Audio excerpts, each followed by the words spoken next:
Delphine Combe, bonjour. Tu es la créatrice du site Emoticoach. Mhm. Pourquoi es-tu devenue coach? Je suis devenue coach après un burn-out.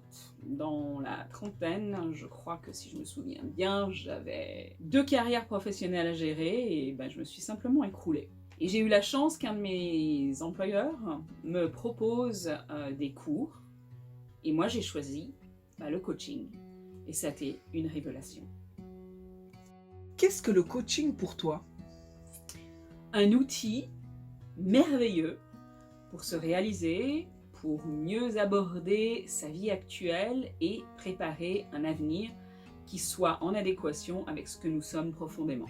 Pour moi, c'est aussi offrir à des individus désireux d'avancer, mais qui ne savent pas comment, un accompagnement qui leur donne des clés pour effectuer des changements positifs. Tu proposes 3 types de coaching différents. Premièrement, le coaching de vie. Deuxièmement, le coaching de prise de parole. Et finalement, le coaching d'entreprise. Alors tout d'abord, le coaching de vie. Peux-tu nous en dire quelques mots? Oui. Alors, en coaching de vie, j'accompagne les personnes à traverser des moments difficiles qu'ils peuvent rencontrer pour leur permettre, par exemple, de voir le bout du tunnel.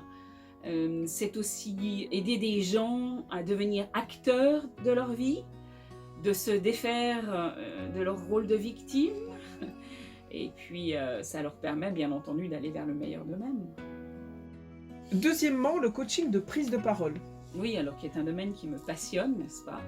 Alors, imagine-toi, j'ai donné ma première conférence publique, j'avais 13 ans, devant, je crois, une centaine de personnes. Et là, je me suis vraiment dit que j'aimais énormément. Et puis ensuite, voilà, j'ai développé, on va dire, mes outils, mes compétences, tout d'abord de comédienne, et puis ensuite celles de coach, pour me permettre d'aider les gens que j'accompagne à préparer leur intervention, que ce soit en conférence, en interview, un examen oral, afin qu'ils se sentent en confiance, qu'ils soient clairs au niveau de leur voix, qu'ils aient une bonne diction, une bonne posture, voilà, que ce soit un tout, n'est-ce pas? Et d'ailleurs, à ce sujet, je m'intéresse vraiment de très très près au grand oral qui est maintenant proposé aux lycéens français, et nous sommes en train de travailler sur des modules que nous allons proposer très prochainement en ligne pour eux. Et finalement, le coaching d'entreprise. Alors, en coaching d'entreprise, c'est offrir de la gestion d'équipe basée sur l'humain. C'est ce qui m'intéresse principalement. Il y a de multiples outils sur le marché pour la gestion d'équipe. Je suis certifiée pour certains. Pour moi, c'est vraiment permettre à une entreprise de travailler dans un écosystème respectueux des compétences et des valeurs de chaque membre de l'équipe. Comment mesures-tu les résultats de ta pratique? En life coaching, par exemple, c'est lorsque les personnes sentent qu'elles ont débloqué des situations personnelles ou professionnelles et qu'elles me font un retour, sachant que ce n'est pas en une seule séance, bien entendu, qu'on y arrive.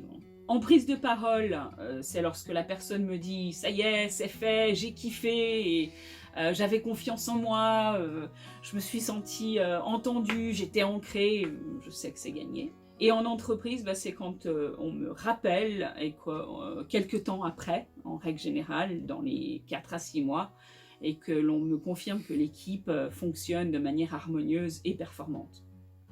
Est-ce que ma vie va changer si j'entreprends un coaching avec toi? Oui, ta vie va changer puisque tu vas te débarrasser de vieux schémas pour en créer des nouveaux qui vont te permettre d'avancer vers un avenir que tu te crées, toi. Donc oui, ta vie va changer. Est-ce que le coaching est fait pour tout le monde? Non. Alors, je suis très honnête quand je dis ça. Non, le coaching n'est pas fait pour tout le monde. Tout simplement parce qu'il faut que tu sois prêt intérieurement à vouloir aller vers le changement. Et ce n'est pas toujours très confortable, il faut le dire, car tu vas souvent aller sortir de ta zone de confort. Et ça, c'est clair que c'est pas évident.